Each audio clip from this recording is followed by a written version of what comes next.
যা দেখেছি তা বর্ণনা করার মতো না, এটা অবর্ণনীয়। বিনা দোষে তাদেরকে তুলে এনে টর্চার করা হয়েছে। এটাই কি আমাদের সমাজ? যে খুপড়ির মধ্যে তাদেরকে রাখা হয়েছে, গ্রামের মুরগির খাঁচাও এর থেকে বড় হয়। আয়নাঘরগুলো 3টি জায়গায় লোকেশনে আমরা যাই, তার মধ্যে দুটো হচ্ছে র্যাবের লোকেশন এবং আর একটা হচ্ছে ডিজিএফআইয়ের। যারা গুমের শিকার হয়েছিলেন শেখ হাসিনার 15 বছরে রুলে, তারা আজকে সবাই আয়নাঘরে ভিজিট করতে গিয়েছিলেন। আজকে বাংলাদেশের জন্য একটা হিস্টোরিক ডে। আপনি জানেন যে আজকে সকাল 10:30-এ মাননীয় চিফ অ্যাডভাইজার সাথে 6 জন অ্যাডভাইজার, গুম কমিশনের 5 জন ইনক্লুডিং ওনাদের প্রধান জাস্টিস মইনুল ইসলাম চৌধুরী, আর 8 জন যারা গুমের শিকার হয়েছিলেন শেখ হাসিনার 15 বছরে রুলে, তারা আজকে সবাই আয়নাঘরে ভিজিট করতে গিয়েছিলেন। তার মধ্যে আয়নাঘরগুলো 3টি জায়গায় লোকেশনে আমরা যাই, তার মধ্যে দুটো হচ্ছে র্যাবের লোকেশন এবং আর একটা হচ্ছে ডিজিএফআইয়ের।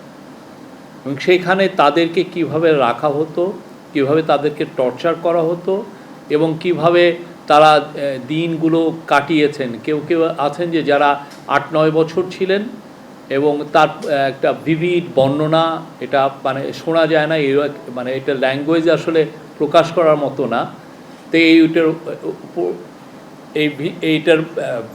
এই ভিজিটে এগুলো প্রকাশ পায় এবং এটা যারা ভিকটিম ছিলেন তারা তাদের অর্ডিল বর্ণনা করেন এবং সেই ক্ষেত্রে প্রফেসর ইউনূস প্রত্যেকটা স্পটে গিয়েছেন। প্রত্যেকটা আয়নাঘর, যেই লোকেশনে যতগুলো আয়নাঘর ছিল প্রত্যেকটা স্পটে ঘুরে ঘুরে দেখেছেন এবং এই প্রত্যেকটা স্পটেই যারা যারা ওই স্পটের যাদেরকে রাখা হয়েছিল তারা তাদের ঘটনাগুলো, তাদেরকে কিভাবে আনা হলো, কিভাবে তাদেরকে টর্চার করা হলো, কিভাবে তারা দিন কাটালেন এবং তারা আসলে কেউ কেউ তো আছেন যেমন আবদুল্লাহ আজমি, আরমান, ব্যারিস্টার আরমান, তারা 8-9 বছর ধরে ছিলেন, তারা কিভাবে ছিলেন পুরো বর্ণনাটা এসছে। এবং আপনারা জানেন আমরা সবাইকে নিতে পারিনি, আমরা সরি ফর দ্যাট। বাট আমরা যেটা করেছি, আমরা বিটিভির সমস্ত যেগুলো বিটিভির মাধ্যমে সবগুলো আমরা ভিডিও করেছি, করে আমরা সবাইকে আমরা এটা দিয়েছি। আমাদের সাথে শুধুমাত্র 2টা মিডিয়া আউটলেট ছিল। ভিজিটটা শেষ হওয়ার পরে মাননীয় চিফ অ্যাডভাইজার একটা বক্তৃতা দেন, আমরা ওইটা আপনাকে এদেরকে শেয়ার করিয়েছি। তো আমি আবার এইটা বক্তৃতার থেকে আমি আপনাদেরকে পড়ে শোনাই। উনি যেটা বলেছেন, যা দেখেছি তা বর্ণনা করার মতো না, এটা অবর্ণনীয়। বর্ণনা যদি করতে হয় তাহলে বলতে হয় এটা বীভৎস দৃশ্য। মানুষের মনুষ্যত্ববোধ বলে যে কোনো কিছু আছে, এই দৃশ্য মনুষ্যত্ববোধ থেকে বহু দূরে। যা হয়েছে এখানে, গুমের শিকার যে কয়জন আমাকে বর্ণনা দিয়েছেন সেগুলো অবিশ্বাস্য, নৃশংস অত্যাচার। যতটাই শুনি অবিশ্বাস্য লাগে। বিনা দোষে তাদেরকে তুলে এনে টর্চার করা হয়েছে। এটাই কি আমাদের সমাজ? এই সমাজ কি আমরা গড়লাম?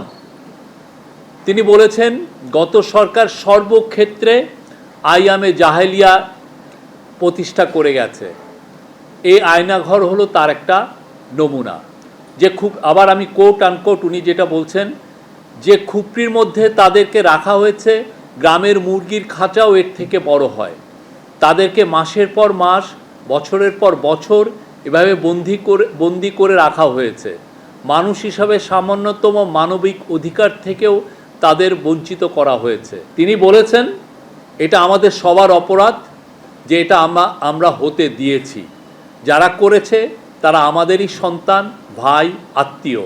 এই সমাজকে নিপীড়নের এই চূড়ান্ত রূপ থেকে বের করে না আনতে পারলে এই সমাজ টিকে থাকবে না। উনি বলেছেন যে তারা কোদাল হাতে দেয়াল ভেঙে এইসব টর্চার সেল আবিষ্কার করেছে। গুম কমিশনের রিপোর্ট জাতির জন্য একটা বড় ডকুমেন্ট।